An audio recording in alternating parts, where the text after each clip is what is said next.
we raised $1.85 million. How do you then ask them for money? I think advisory board is like the most important thing in a company. You have 3 patents, right? And then the company has 5? Yeah. What's the process of getting a patent? Like the first thing I should have done is really sold. This week, I spoke with senior Aahil Valliani. Aahil created Safe Kids AI with his younger brother in 2021 to improve web safety for students. Together, they built a team of scientists, researchers, and professors and raised over $1.8 million. This episode walks you through everything you need to know to start a company as a teenager. Welcome to tjTALKS.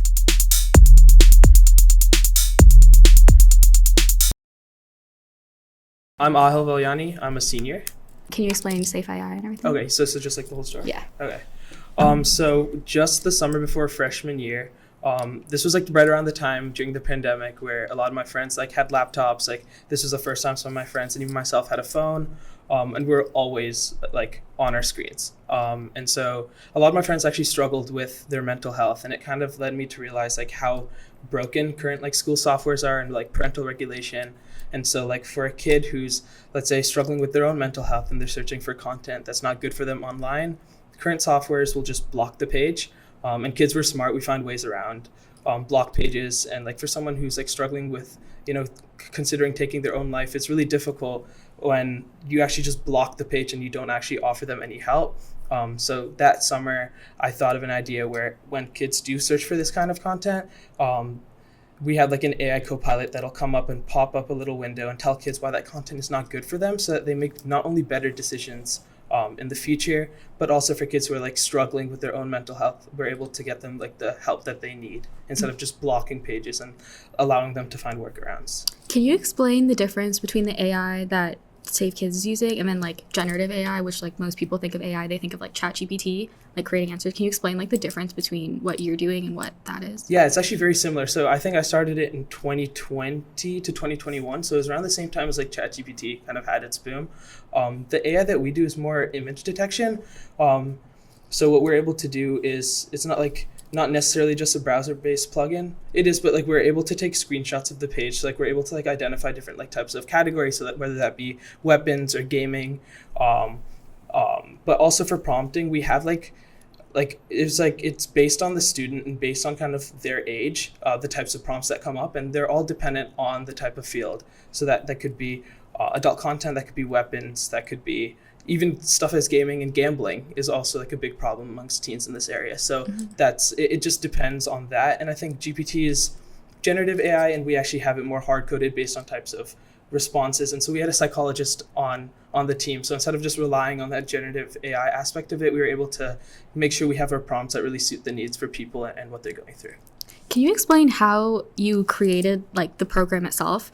And like how you learned how to code and like how you created the actual AI, like the science behind it? Yeah, so to be honest, I'm not that great of a coder myself. I really saw an idea, and just seeing my friends struggle with it, I really, really wanted to find a solution for it. So I was able to talk to different connections, talk to different people I know, some of which are like investors, and I kind of connected it to their lens. A lot of them had kids my age and younger, and so I was able to talk to them and be like, hey, this is a really big problem, and this is like how many kids are facing this issue. So that's kind of how I was able to grow it. And after working with the team and getting investor funding, I was able to actually hire a team of, I think, 15 that involved different experts in the field for, as I mentioned, psychologists, but also as for the coding aspect, people who were like really well versed in AI, computer vision, and those different types of fields. Okay. And so I know I read a lot of places that like you raised $1.8 million in funding, and like, is that how you were able to hire the people?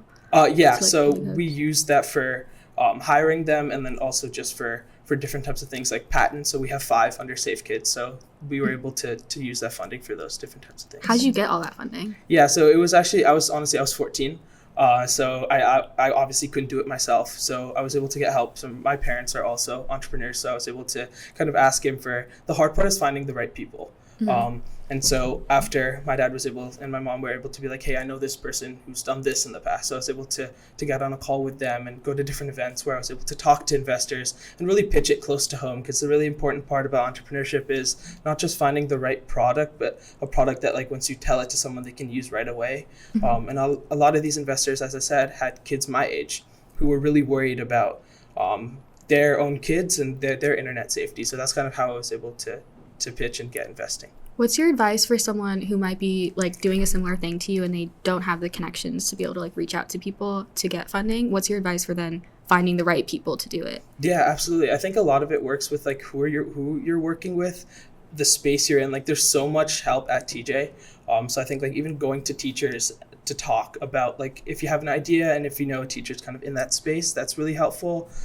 There's also a lot of different incubators. So I know TJ has one, I believe it's called Innovate X or something along those lines, where you can go there and pitch it to actual investors. So TJ definitely has opportunities for that.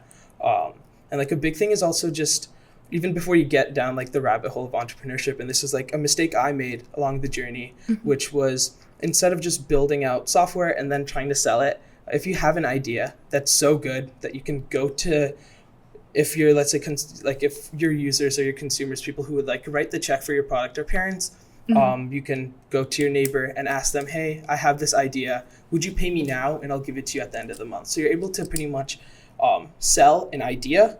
And that's what's really powerful. So if you're able to just sell an idea, then you can go to all these different types of incubators and really get that kind of funding without those connections. So you say I'm like starting a company, right? And then I find these people and you have to pitch it like your idea to them. How do you create that pitch? Like what was your pitch and how did you go about creating it? Yeah, so my pitch would be like, it was like get really close to home and just be like, do you have kids? Like I knew they had kids. So I was like, how old are your kids? And they'd be like, let's say 10 or 12. Like, do they have a computer? And they're like, yes. And then what kind of parental regulation do you have? Is it good? Are you happy with it? Are you satisfied?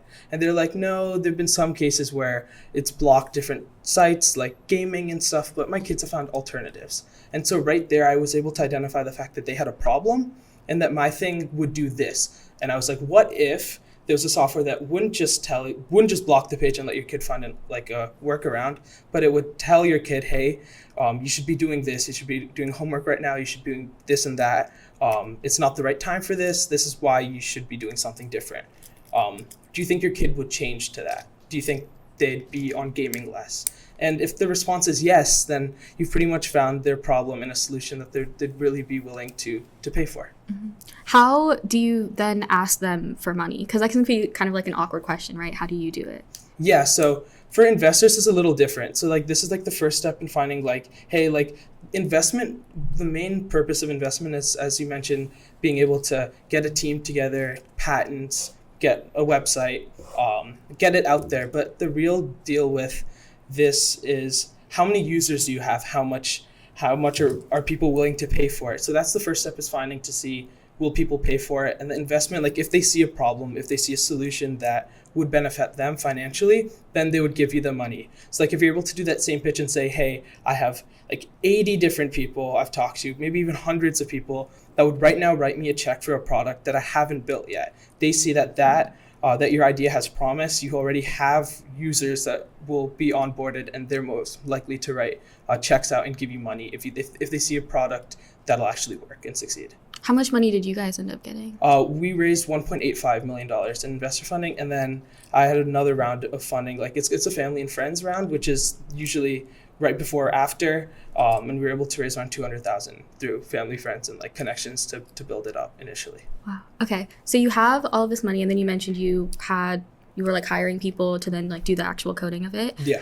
What goes into managing a group of people like that?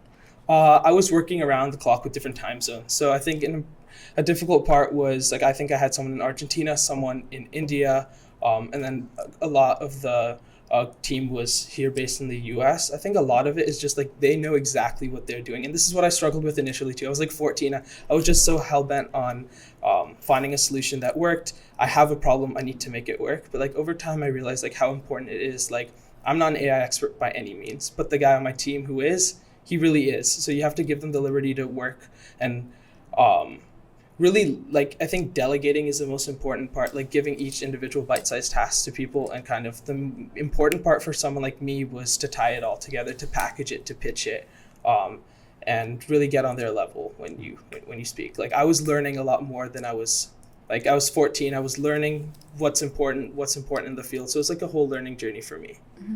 How'd you find those people?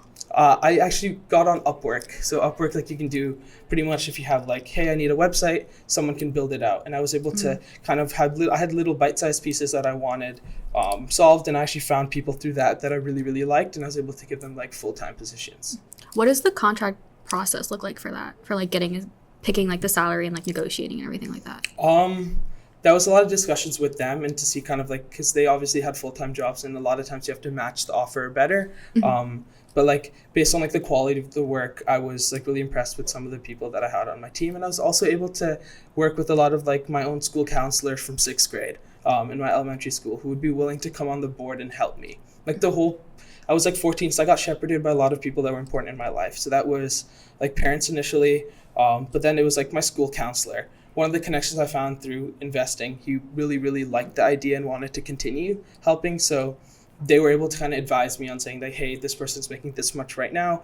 How satisfied were you with his work? And I was like, much, much better than all the rest. So you tend to have to match the offer better. So, yeah.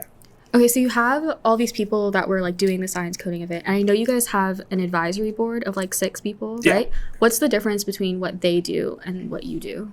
Yeah, exactly. So advisory board pretty much helped me when I tend to go astray. So like and they tend to get me back on track. So like the whole throughout the process, they were like, hey, do you need another round of investing?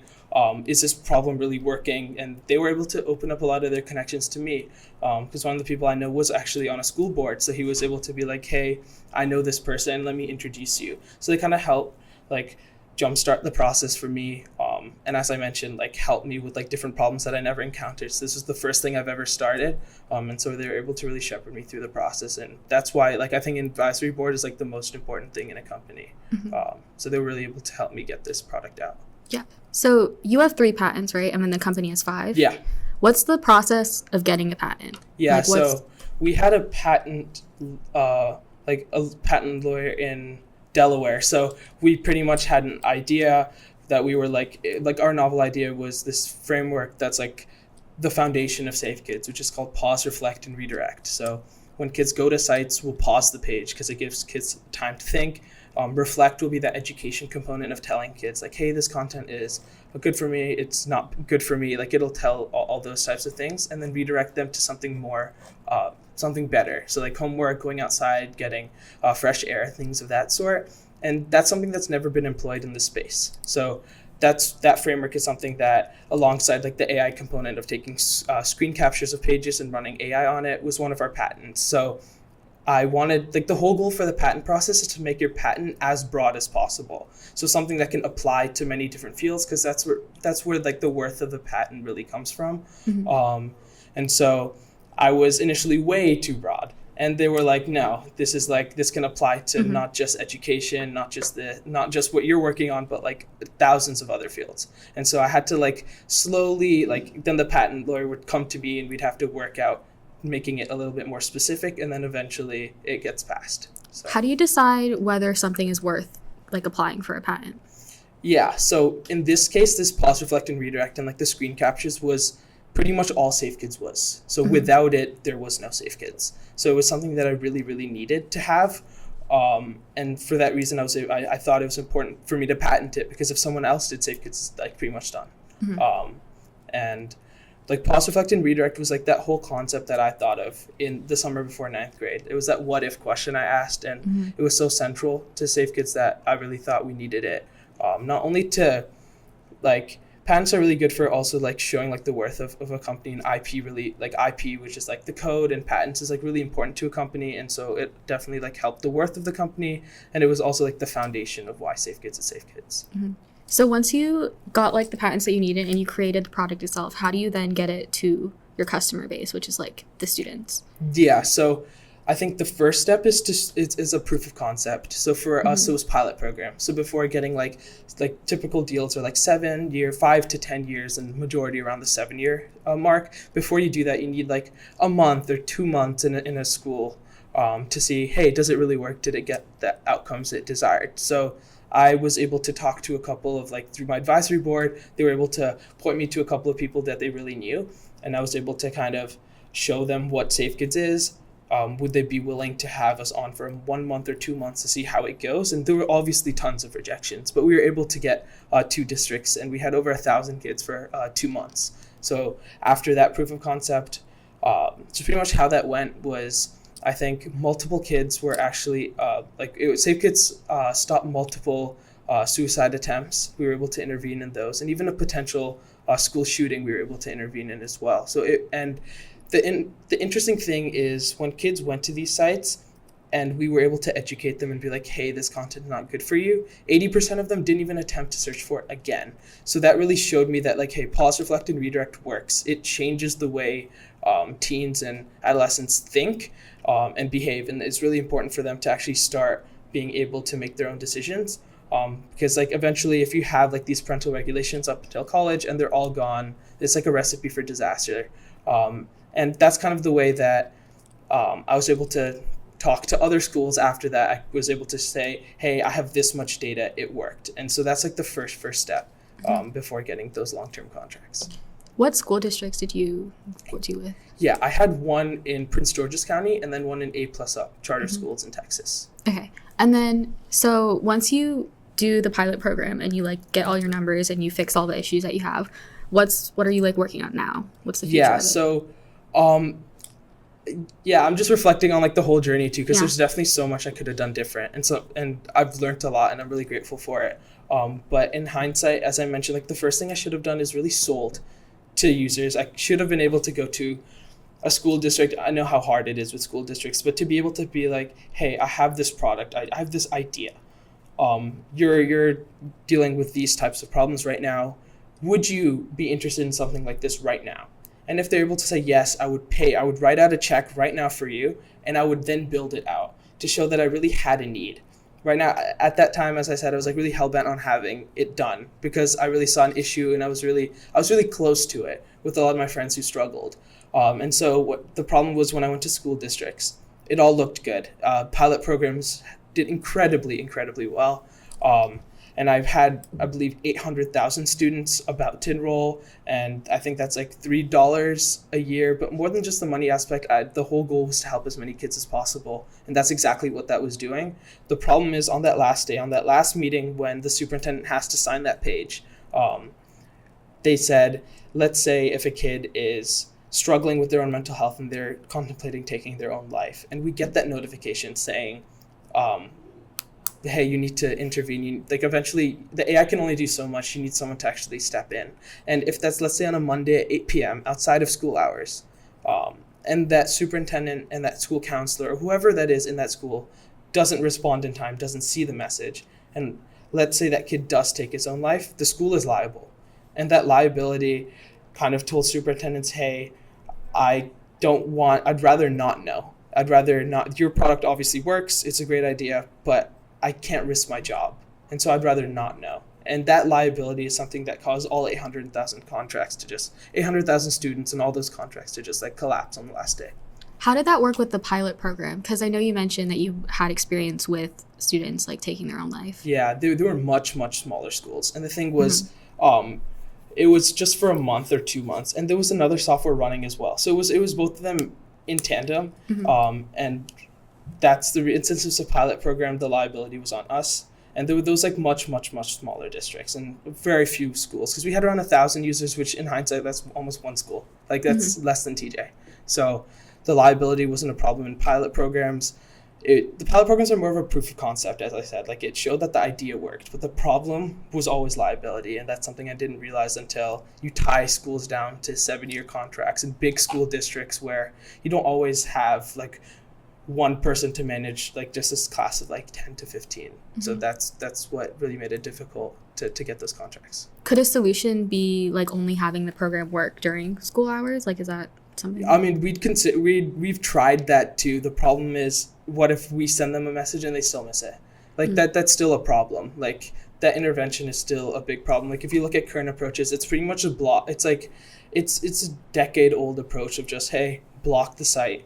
Hope for the best. And so there's no messages going out really to teachers saying that, hey, a kid is really struggling, and that that kind of intervention that Safe Kids is all about, like more focused on saving lives, but also on kind of helping kids make their own choices, obviously comes with the inherent risks of kids still searching for that content. And that's when intervention is really necessary.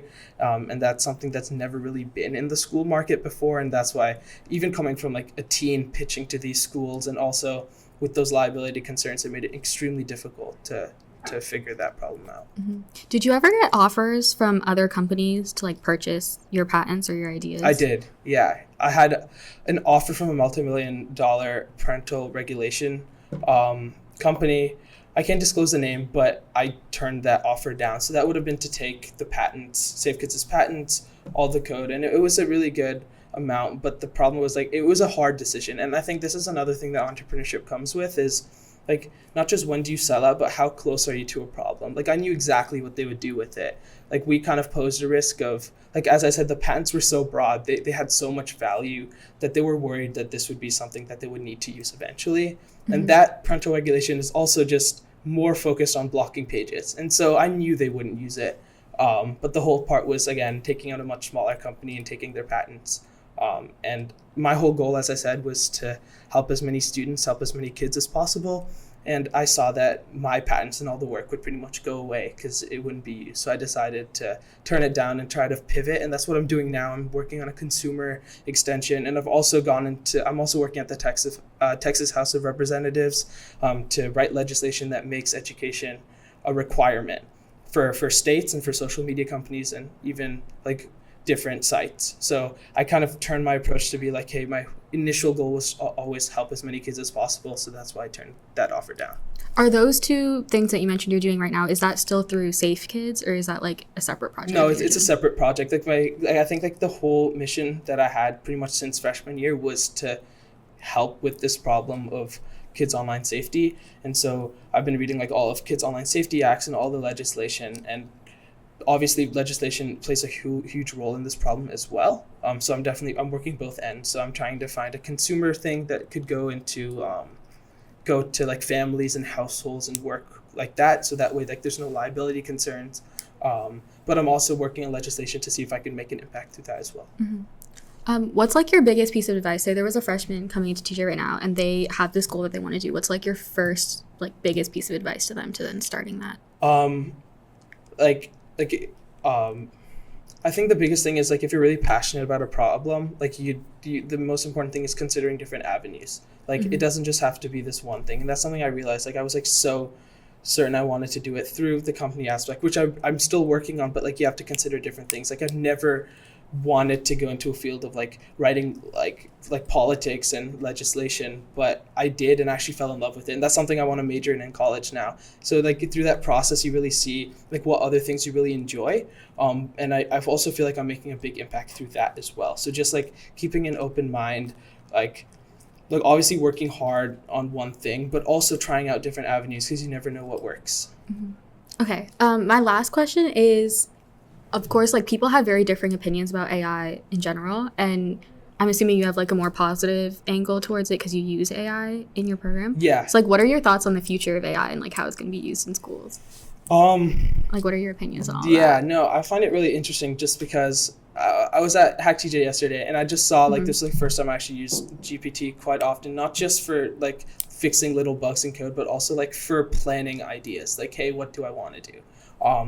And I actually saw how important it is to actually come up with your own ideas. So I think entrepreneurship kind of showed me how important it is to like still like that creativity element of coming up with ideas, seeing what exactly people need and like problems, pain points people have, and finding solutions. That's something that you really have to think of, and AI is never going to take that away.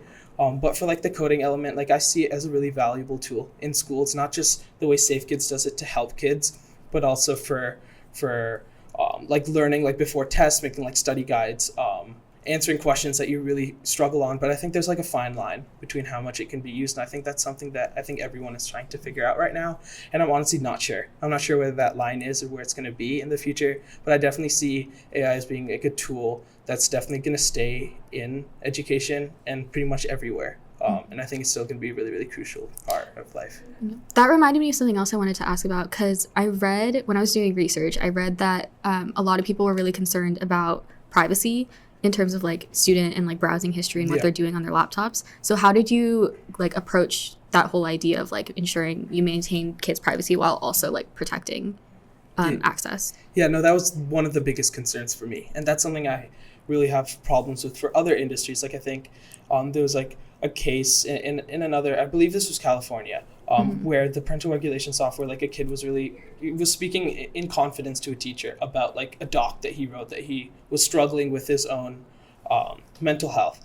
And that eventually like the problem was solved, but that got out that kid was struggling with his mental health, and it really, really hurt him. And that's like a problem that I find, like I think like this stuff needs to be private. It needs to be like that did more harm than anything really was that getting out. And so what Safe Kids is on our extension, we actually don't store browser history. Like we have little categories for, hey, someone was talking about gaming or weapons or this or that, and it stays on their computer. We have no record of any of that. We don't store any searches. We just have categories, and that's on their computer. So the whole point was for problems like that never to happen.